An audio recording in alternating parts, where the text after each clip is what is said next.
वरून राज्याने केलं. आज तुम्ही विचारलं तर नुसतं इथं फारसा पाऊस पडत नसतो, पण पावसाच्या लक्षात आलेलं दिसतंय की हे सगळे शिक्षक वर्ग इथे आला आहे तर महाराष्ट्राच्या दुष्काळी जिल्ह्यात काय, अहमदनगर काय, पारनेर काय, हे तुम्ही सांगायची आवश्यकता नाही. पण मला आनंद आहे की या निमित्तानं तुम्हाला या ठिकाणी भेटता आलं. स्पष्टता या ठिकाणी मांडली. त्या भाषणाच्या संबंधी सविस्तर चिठ्ठी आम्हा लोकांना सादर करा. आम्ही त्याच्यात लक्ष घालू. शिक्षकांना त्यांच्या भाषणाची सोडवणूक करण्याला ज्या ज्या वेळेला आम्ही लोक सत्यच होतो त्याच्यामध्ये मदत केली. मला आठवतं त्या काळात शिवदेव पाटील हे नेते होते, आणखीन काही लोक नेतृत्व करत होते आणि त्या सगळ्यांशी बोलून आम्ही शिक्षकांच्या प्रश्नाची त्या काळात लक्ष घातलं. एक अत्यंत महत्त्वाचा निर्णय त्या काळात आम्ही लोकांनी घेतला. केंद्र सरकार जे देईल ते महाराष्ट्राच्या कर्मचाऱ्यांना दिलं. त्याच्यासाठी कधीही संघर्ष करायची वेळ तुम्हाला लोकांच्या आलेली नाही. आज जे 4-5 प्रश्न आहेत त्याच्या बाबतीत आम्ही राज्य सरकारशी बोलू, पण तुम्हाला एक गोष्ट मान्य करावं लागेल. आता तुम्ही कधी विचार झाला तुम्ही? अच्छा, 2002 तुम्ही शिक्षक झालात तेव्हा तुमचा पगार किती होता? पगार 95 हां, आणि असं पेन्शन किती? 40,000.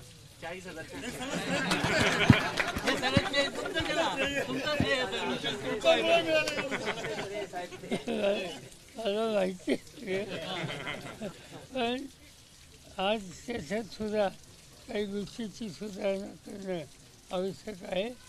जरूर आम्ही लोकसभेत लक्ष देऊ. सुदैवानं आज ज्या सरकारांनी किंवा सगळ्यांना या निमंत्रित केलं त्यांना मी धन्यवाद देतो. आज लंके साहेब तुमच्या सगळ्या कामात लक्ष घालतात. तसंच म्हणजे हे स्वतः गुरुजी हे शिक्षक आहेत. मला वाटतं कुठल्या तरी शाळेत आम्ही त्यांना काढलं आणि उभं राहून तरी त्यांचं काम शिक्षक म्हणून अतिशय चांगलं होतं. आदिवासींच्यामध्ये काम करणारा एक कर्तृत्व नेता म्हणून त्यांच्याकडे बघितलं जातं आणि आम्हाला आनंद आहे की तुमच्यासारख्यांच्या सगळ्या प्रश्नात त्यांचंही लक्ष असतं. सुप्रिया ताईच्याबद्दल मी काही बोलायची आवश्यकता नाही. या ठिकाणी आलात लोकसभा त्याचं कामकाज तुम्ही बघितलं. खरं सांगायचं म्हणजे इतके पासेस कुणाला मिळत नसतात. मला आश्चर्य वाटलं. आता मी अनेक वर्ष इथं आहे, पण 5-10 लोकांच्या पेक्षा जास्त पासेस आम्हाला कधी मिळाले नाही. पण लंकेंनी काय गडबड केली माहिती नाही. पण आनंद आहे की तुम्हाला लोकसभेचं कामकाज बघता आलं, दिल्ली बघता आली. आजूबाजूला कदाचित तुम्ही जाणार असाल. आयुष्याचा उतरतीचा काळ आहे, तर आनंदाने आपण जगूया. हा देश बदलतोय, तो कसा बदलतोय हे पाहूया आणि जे जे काही आपल्या समाजाच्यासाठी करता येईल ते करत राहूया. एवढीच अपेक्षा या ठिकाणी आहे. पुन्हा एकदा तुम्हा सगळ्यांचं स्वागत करतो आणि लंके साहेब माईकचा ताबा घ्या.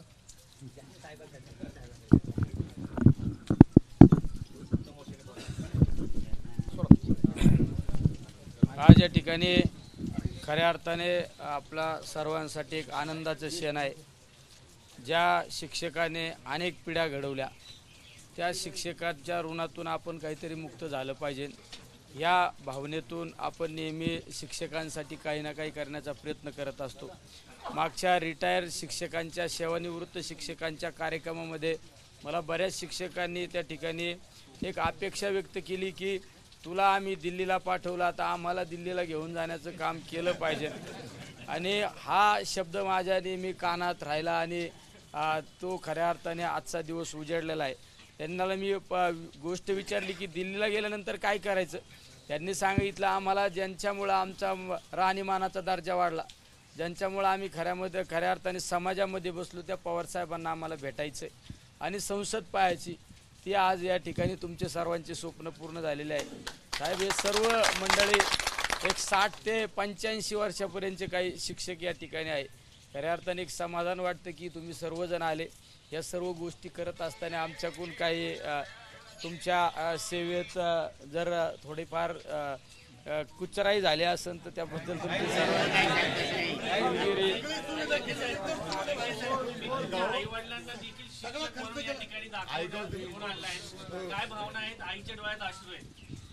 शेवट मी एका कुटुंबातून शिक्षक या कुटुंबातून जन्माला आलेलो आहे. त्यामुळे शिक्षकांची व्यथा सर्व काही मला माहिती आहे आणि त्याचबरोबरीने शिक्षकांचं काय पवारसाहेबांवर प्रेम आहे मला सुद्धा माहिती आहे. मी ज्यावेळेस राजकीय जीवनामध्ये आलो त्यावेळेस मला सगळ्यात आधी विरोध होता घरच्यांचा. ते म्हणायचे ते शिवसेनेकडनं आम्ही पवारसाहेबांचे आणि पवारसाहेबांच्या विचाराचे असल्यामुळं मला पहिलं मत आमचं फोडता आलं ते माझ्या आईचं मत फोडता आलं. मी सांगितलं मी भाकर नाही खाणार पण तू शिवसेनेला मतदान केलं पाहिजे. पण वडिलांनी कधीच माझं ऐकलं नाही. पण शेवट वळणाचं पाणी वळणावर येत असतं. शेवट आम्ही सर्व आदरणीय पवारसाहेबांच्या नेतृत्वाखाली काम करतो. समाधान वाटतं. माझे आईवडील सुद्धा या ठिकाणी आज या सर्व शिक्षकांबरोबर आलेले आहे. निश्चित तुमचे काही प्रश्न आहे ते प्रश्न मांडण्यासाठी मी असो, बगरे सर असो, ताईंनी पाहिलं असेल. ताईंनी ते इतकं अतिशय तुमचं स्वागत केलं की देशातील सर्व खासदार तुम्हाला त्या ठिकाणी टाटा करीत होते. हा एक आपल्यासाठी सर्वांसाठी आनंदाचा क्षण आहे. त्यामुळं साहेब हे सर्व जिल्ह्यातील शिक्षक आहे आणि शिक्षकांबद्दल प्रेम कसा असावा. मी फक्त एका ग्रुपवर मेसेज टाकला आणि बगरे सर सकाळी 9 वाजता येऊन बसले. कारण बगरे सर सुद्धा स्वतः शिक्षक आहे आणि ते अतिशय चांगल्या पद्धतीने शिक्षकांची बाजू संसदेमध्ये मांडत असतात. त्यामुळे या ठिकाणी बगरे सर सुद्धा उपस्थित आहे. त्यांनाही धन्यवाद देतो.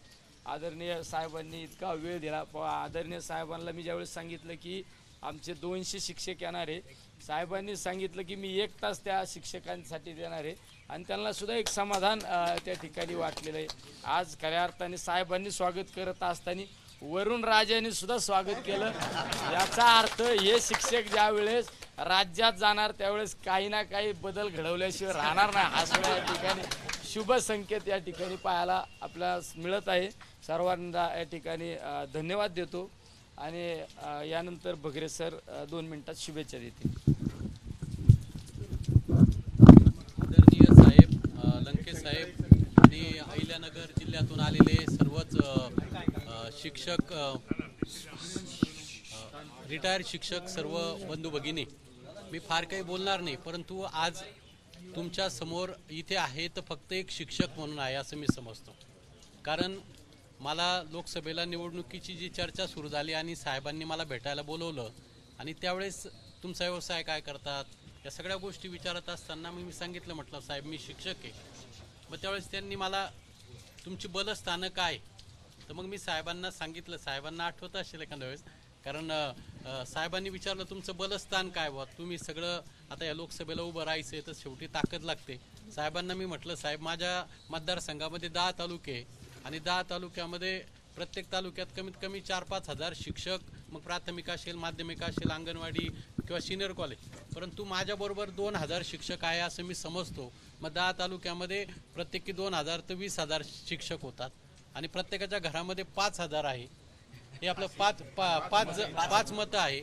मग 20,000 गुणिले 5 केले तर 1,00,000 मत म्हटलं माझं आहे साहेब. साहेबांनी उमेदवारी दिली, इथपर्यंत येता आलं, याचं सगळं श्रेय आदरणीय साहेबांचं आहे.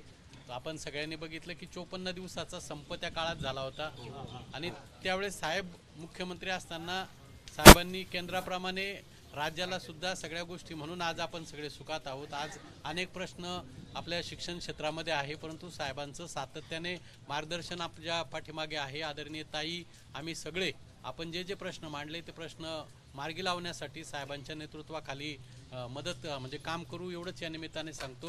आपण सगळे आलात, लंके साहेबांचं खरंच मी कौतुक करतो. साहेबांनी तर केलंच आहे, कारण आजपर्यंत एवढी संख्या 200ची संख्या कधीच गॅलरीमध्ये एका वेळेस आणि एका खासदाराची दिसली नाही. तो विक्रम त्यांचा.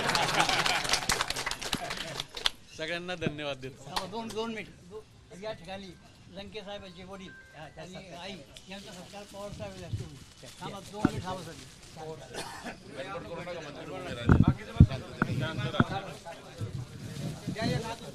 अजून एक द्या. आईचा